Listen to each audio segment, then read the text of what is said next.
Student आज का जो हमारा जो बच्चे पे हम प्रैक्टिकल करने जा रहे हैं वो है नौमौलूद बच्चे का अबकार चेक करना। सही है। असेसिंग APGAR भी उसको बोलते हैं, अबकार भी बोलते हैं, ऑफ न्यू बॉर्न। ठीक है। तो उसमें कुछ हमारे जो है मकासद हैं, कुछ पर्पस हैं कि ये हम क्यों करना चाह रहे हैं। तो उन मकासद उन पर्पस को जो है थोड़ा हम डिस्कस कर लेते हैं कि वो बच्चे की अमूमी हालत के बारे में जायज़ा लेने के लिए हम इसलिए जो है ना अबकार स्कोर करते हैं, ताकि हमें एक उसकी हेड टू टो पूरा एग्जामिन का करते वक्त पता चल जाए कि कभी अगर कोई कमी बेशी है तो हम फौरी तौर पर बच्चे को क्या एमरजेंसी केयर जो है वो प्रोवाइड कर सकें। अब जो है और फिर अगर ना हमारे पास वो चीज़ें अवेलेबल हों तो हम फौरी तौर पर उसको किसी बड़े अस्पताल में क्या करें, रेफ़र करें। तो उसके लिए फिर अब हमारे पास सामान क्या चाहिए। जब हम प्रैक्टिकल कर रहे हैं तो एक डमी चाहिए, जैसे कि वो हमारे पास मौजूद है, और एक स्टेथोस्कोप चाहिए जिससे हम बच्चे की जो है हार्ट रेट को चेक करेंगे। तो स्टेथोस्कोप भी है हमारे पास।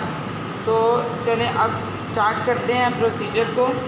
तो सबसे पहले जब हम बच्चे की एक फ़िज़िकली तौर पर भी हमें कुछ चीज़ें नज़र आना शुरू हो जाएंगी बच्चे की, तो उसमें बच्चे का फ़िज़िकल तौर पर हम रेस्पिरेशन को देखेंगे कि कैसा उसका वो चल रही है, नज़र देखने में क्या अप डाउन कितनी दफ़ा चेस्ट हो रहा है। फिर उसके बाद हम देखेंगे बच्चे का कलर। तो अब जो है अबकार स्कोर को स्टार्ट करते हैं। बच्चे की पैदाइश के 1 मिनट पर अबकार स्कोर चेक करना, यानी कि फौरी पैदाइश के बाद बच्चे का अबकार स्कोर चेक करना बहुत ज़्यादा इम्पोर्टेंट होता है। तो बच्चे की उसमें जो है, जैसे मैंने अभी आपको बताया कि जब बच्चा हमारे सामने आता है तो सबसे पहले जो पॉइंट होता है वो होता है अपीयरेंस, यानी कि जायज़ा लेते हैं हम जो चीज़ हमें नज़र आ रही है। तो जब हम बच्चे की अपीयरेंस देखेंगे, उसका जायज़ा लेंगे, तो उसी वक्त उसके हमें पता चल जाएगा कि होंठ ब्लू तो नहीं हो रहे, ये पेरिफेरल्स जो हैं इसकी हाथों की उंगलियां ये ब्लू तो नहीं हो रही, और स्किन का कलर कैसा है। तो ये जितने पेरिफेरल्स हैं और होंठ ये सब हमने चेक कर लेने हैं अपीयरेंस के दौरान ही। सही है। फिर उसके बाद हम स्टेथोस्कोप से बच्चे की दिल की धड़कन को चेक करेंगे कि 1 मिनट में बच्चा कितनी दफ़ा जो है वो सांस ले रहा है।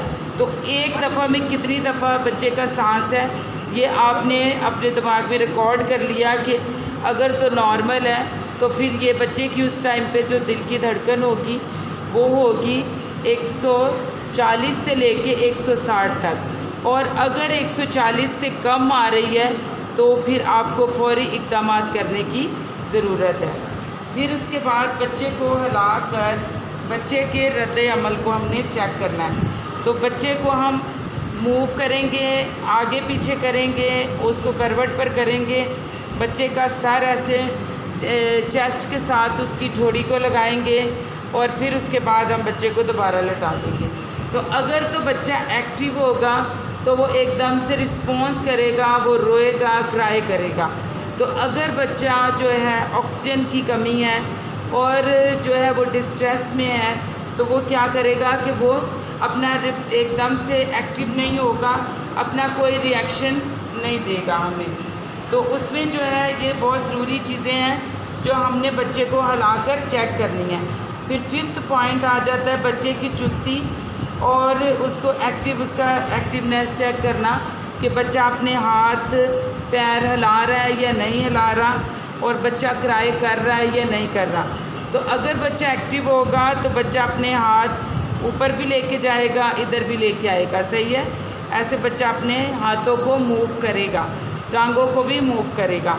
लेकिन अगर बच्चा एक्टिव नहीं होगा, जैसे मैं पहले आपको बता चुकी हूँ, डिस्ट्रेस में होगा, तो बच्चे के ये जो लिम्स हैं ये भी मूव नहीं करेंगे।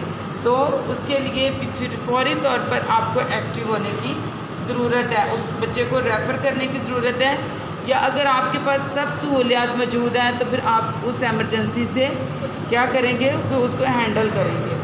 फिर सांस की रफ्तार हमने चेक करनी है अब जो है आपको यहाँ से बच्चे की क्या करनी है, सांस की रफ्तार का मतलब है कि निज़ाम तनफ़्फ़ुस।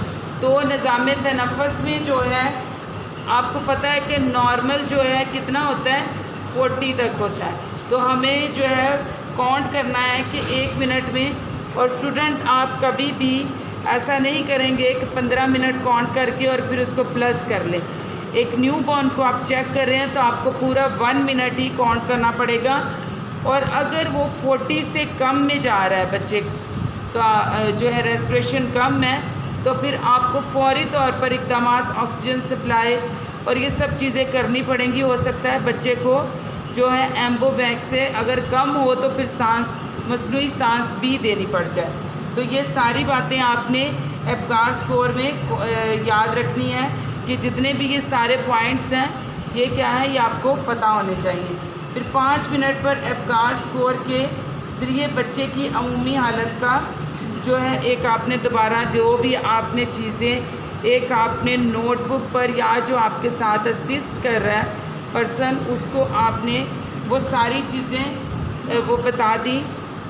तो आप उसने उन चीज़ों को क्या कर लिया है कि नोट कर लिया है। तो वो सारी आपके पास उसका बच्चे का एब्गार स्कोर क्या होगा, नोट होगा। और अब भाई आपको जो भी चीज़ उसमें कमी लग रही है तो आप उसको फौरी तौर पर उन चीज़ों को पॉइंट आउट करोगे और फौरी तौर पर उस बच्चे को एमरजेंसी जो केयर है वो उसको प्रोवाइड करोगे। तो अगर आपके पास वो एमरजेंसी सहूलियात मौजूद नहीं है, ऑक्सीजन नहीं है और फिर कोई ऐसा एम्बो बैग नहीं है, तो फिर आप ऐसा करें कि बच्चे को किसी और बड़े अस्पताल में जहाँ एक NICU नर्सरी का भी इंतज़ाम हो, ऐसे बच्चे को ज़रूरत है कि जिसका एब्गार स्कोर किससे कम होगा, 7 से अगर कम होगा तो फिर फौरी तौर पर बच्चे को रेफ़र करने की और NICU में रखने की ज़रूरत पड़ेगी। तो बच्चे को आप फौरी तौर पर फिर किसी बड़े अस्पताल में रेफ़र करें और बच्चे को एडमिट करें और फिर उसके बाद उसकी जो है प्रॉपर तरीके से ट्रीटमेंट होगी। तो ये आज की जो हमारी वीडियो थी ये एब्गार स्कोर पे थी कि न्यू बॉर्न का जो हम असेसमेंट करते हैं, फ़र्स्ट असेसमेंट, ये बहुत ज़्यादा ज़रूरी होती है। थैंक यू स्टूडेंट आज की वीडियो को वॉच करने के लिए। तो ये आप जो है अपने अदर जो आपके कोलीग्स हैं, अपने जो अदर स्टूडेंट्स फ्रेंड्स हैं, उनसे ये शेयर करें। Thank you.